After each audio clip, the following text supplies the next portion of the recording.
Okay, people. Heart of Deimos is almost upon us. It's like 2 weeks away at this point, and everyone is busy doing their theory crafting for, you know, the subsumed abilities, for what we are going to be checking into the Helminth.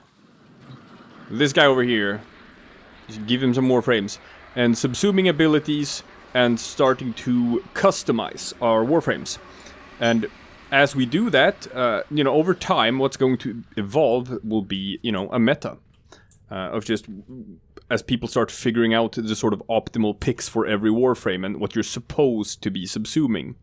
So, I figured I'll chuck in, I'll add my voice to the pile of opinions about this, because currently it is all just theory crafting. It's all speculation. We haven't been able to test it out in practice to see what works and what doesn't. And there's also the possibility that stuff might get nerfed if they work too good, and they might have to change how some abilities work. I did release a video already with a list of Warframes that I think should be highest on your, you know, list of Warframes to subsume into the Helminth. With just things that are going to be generally good for most Warframes. And I stand by that list, mostly. There are a couple of omissions that people pointed out that I should have probably included. Stuff like Mirage's Eclipse, or Wukong's Defy, which I agree, like Defy in particular I should have had on the list. So, that was a bit of a boo-boo on my part. But in general, I think it's a pretty good list. But now I'm not going to focus on that. I'm not going to pick stuff that's generally good. I'm going to focus on some specifics. And what I'm going to look at here is kind of like surefire things. Things that we can sort of look at already and be pretty goddamn sure that this is going to be strong. Even without testing it, we kind of know that this is going to work. So consider it like week 1 builds. This is week 1 of Heart of Deimos. What's going to be a good build that you can do like immediately with a Warframe. And I'm gonna show off a couple of different setups that are gonna be hot. They're gonna be hot. Now, 2 things here. Thing number 1, a lot of people are talking about a potential interaction between Garuda and Wisp's ability, Breach Surge. I'm not gonna cover that specific one, because while I do think it might work and be as strong as people think it might be, I think that's a prime candidate to be nerfed. So I don't think I'm gonna devote like space on the video toward that, because I don't think that's gonna be a thing for very long anyway. And also, I'm not gonna be using Rhino's ability Roar for any of these, because that's sort of already what all players are sort of gravitating toward. When you don't really know what you're gonna put into a Warframe, you can always just put Roar into there and the Warframe is gonna be a little bit better as a result, and that's probably true. But I'm more focused here on like the actual sort of best in slot and like what sort of really bonkers things you can do. So let's go over a couple of builds that I think are gonna be pretty goddamn interesting to keep an eye on as the expansion drops. So let's start with the first one. Now, in the first position of what's guaranteed to be a solid build, it's just solid, this is gonna work, people. It's Wukong, and what we're gonna do with the Wukong is that we are gonna take his number 4 ability, his Iron Staff, and get rid of that. Chuck that. And in its place, we are going to put nothing other than Valkyr. Valkyr's Warcry. So, if you look at this ability, what it does is it provides a sizable buff for melee builds, more than anything else. Increases your speed, increases your armor, decreases enemy speed, and now the duration is one thing, but most importantly, if you have the augment for Valkyr's Warcry, Eternal War. So what this does is, if you have this on, you can increase the duration of Warcry every time you do a melee kill. So you can basically just have infinite duration on this ability, so you don't have to worry about energy or anything at all, so long as you can just keep on killing things, which is, with melee attacks, which is something that Wukong is pretty good at doing as it is. And the reason why we chuck Primal Fury is kinda the same reason why any sort of exalted weapon gets put on the chopping block ultimately, and that is that there are no Riven mods for exalted weapons. And you also cannot apply set bonuses to them. So, like, if you can actually build your actual melee weapon good enough, then it's gonna outclass the melee weapon. I mean, the exalted weapons. You don't actually need it. So you can just remove that ability, put in Warcry instead, give yourself a hefty attack speed buff, a hefty armor buff, making him even tankier than he already is, and you know, you can just walk around and wipe things out. Melee style. Wukong. Melee. Hit things with your big stick. Wukong. That's build number 1. It's gonna be a good one. Now, for our build number 2, we are going to be talking about Breach Surge, but we're not going to be doing the Garuda build. I told you about that. Instead, we are going to look at using Breach Surge for Saryn, which is another popular Warframe that people like to use. So they probably want to know some good stuff you can do with Saryn. Now, the ability that we're going to remove from this is probably Molt, because the others are kind of not anything you can remove. You obviously need to have the spores. Toxic Lash is a great way of spreading your spores. Miasma is your big nuke, like you know this, you Saryn players. But Molt, you know, as long as you can like cover your survivability other ways, like with Adaptation and Rolling Guard and I don't know what, maybe some Arcanes, then Molt is kind of the ability that you can lose out on. So what you want to do is you want to take that slot, and instead you want to get yourself a Wisp. You want to get yourself a Wisp because you want ability number 3 from Wisp, which is what she's going to be donating, which is Breach Surge. This is an interesting one, and people are already looking at a bunch of different applications for it. People can see it working in Garuda, they can see it working with Saryn, I can see it working in Equinox, so it's definitely got some potential, absolutely. So what this is, it covers an area of effect, just like Saryn normally wants to do anyway, and you put enemies under like this effect, that makes it so that when they take damage, they release sparks that damage nearby enemies and apply damage multipliers, and also just, you know, increase status chance on them and whatnot. So it does a lot of things. So obviously you can put this on an enemy and then you can shoot it with your weapon, which is what they're showing in the image. But where this ability really shines is if you combine it with a damage over time effect. Something that like continuously damages enemies. So, you know, bleeding effects, slash effects, toxin effects, stuff like that. People have already tested this in groups. You can have like a Saryn player and a Wisp player running together. We already know that this ability synergizes with Saryn spores. We know that these abilities work very well together. But now you don't even need to be in a group anymore. Now you can just do this by yourself. It has like pretty much the same sort of range as Saryn already has with her abilities. And it's just gonna make you melt things at an even stupider rate than you did before. Like, it's just gonna knock up your damage output to a whole new level. Which is kind of nice for Saryn, because Saryn is very good at sort of clearing low-level content and mid-level content, but they're, like, eventually things are gonna start outscaling her, and she won't sort of work for the high stuff. The damage sort of trails off, but maybe not anymore. Maybe not with this build. So, Breach Surge Saryn, that build is most likely gonna go places. Oh man. Why did I make her look like this? That looks so weird. Oh, I need to do something about my fashion here. This is not good. Alright, moving on to the next build.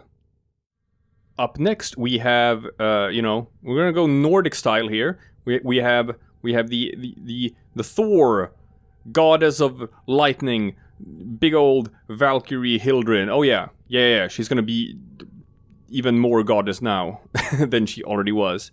And the reason for that is that we are gonna infuse her with lightning powers.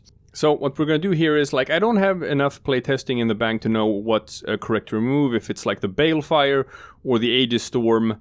But we do need to have Pillage and Haven remain in the build. But what we are gonna add to this collection is Chroma.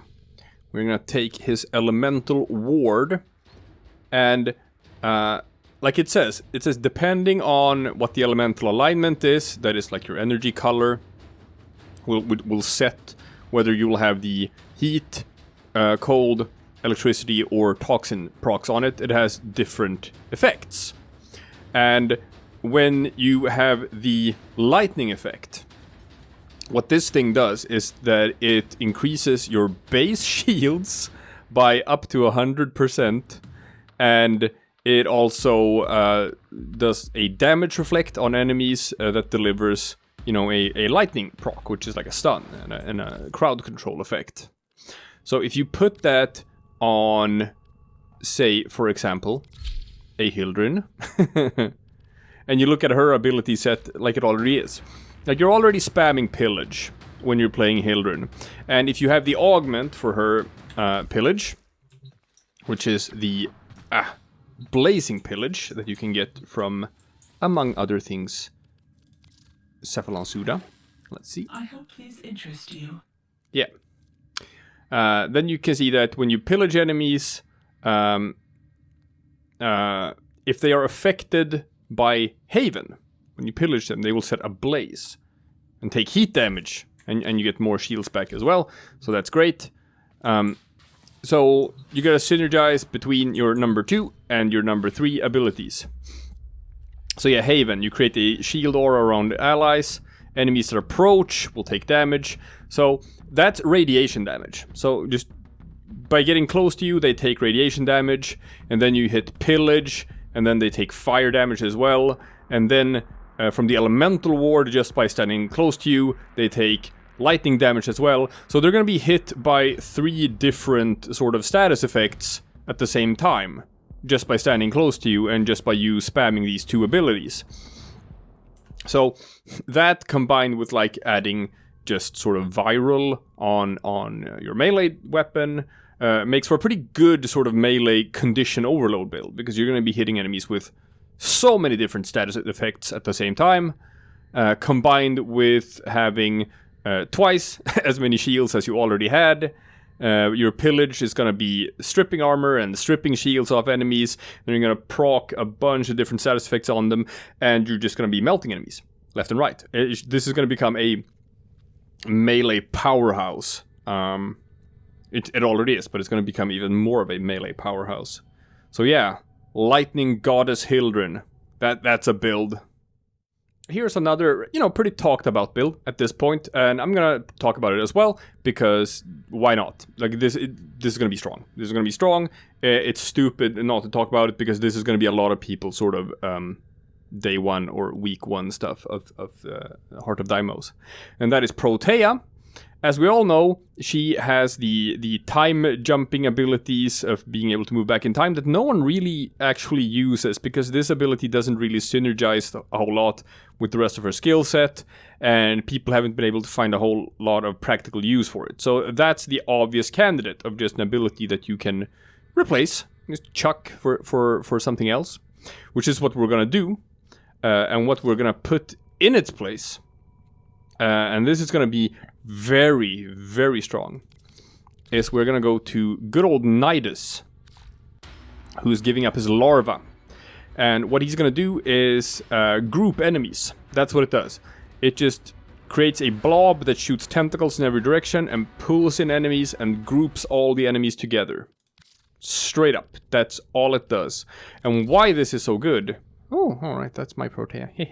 Why this is so good is because of Protea's Blaze Artillery. Her turrets, which, they don't stick around for long, and, it's not an actual sort of turret build in the traditional sense, but they do a ton of damage, and they hit for a bunch of, like, heat procs, right? And, as it says, each enemy hit will increase the power. So, if you can just hit a bunch of enemies at the same time, then things start getting out of hand pretty quickly. and the damage numbers start ramping up to where they become kind of stupid, because it's plus 100% damage per hit. So, you know, firing arc doesn't matter, you're grouping enemies. So, first, you use your number 4, which is going to be Larva. You're going to group a bunch of enemies together. Then you're going to click number 2 to pop your blaze artillery with your turrets pointing at that group of enemies. And then you're just going to stand back and watch as everything melts. That's it! That's all you have to do! And Protea, with this combination of these two skills, is probably just going to be propelled immediately up to like just being an S rank Warframe. She's already good, but with this, it's just going to be ludicrous. It's going to be absolutely ludicrous. It's going to make Protea probably one of the most popular frames in the game. It's crazy.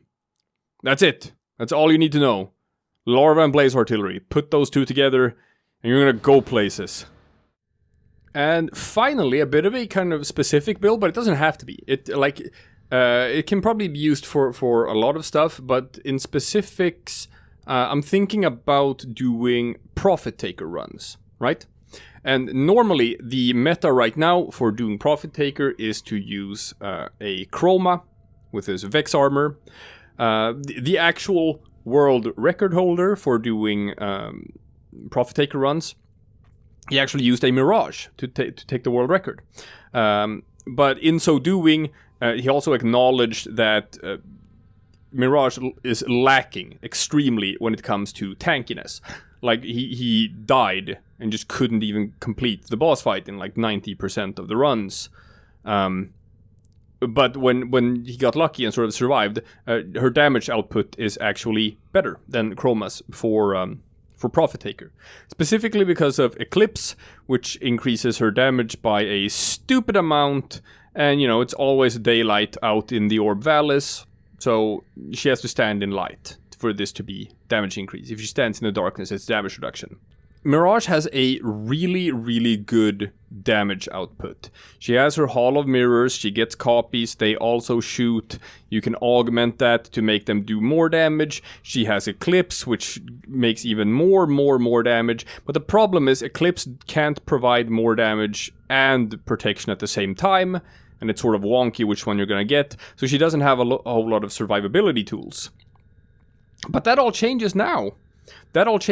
Because what we can do is, depending on what your build is and like how much you like using the abilities, you can chuck either Prism or Sleight of Hand. And what you want to put in that spot instead is you want to go to Nova. Because Nova is giving up her Null Star, which is her defensive ability. It creates particles that orbit and they seek out nearby enemies. When they hit nearby enemies, they leave you. But if they stay on you, they provide damage reduction. So you kind of don't want them to hit enemies. You want them to stay on you.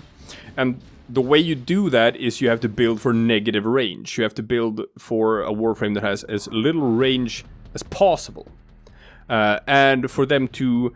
they scale with duration, so if you want like maximum damage reduction, which is up to 90%, then you want to have really, really high duration.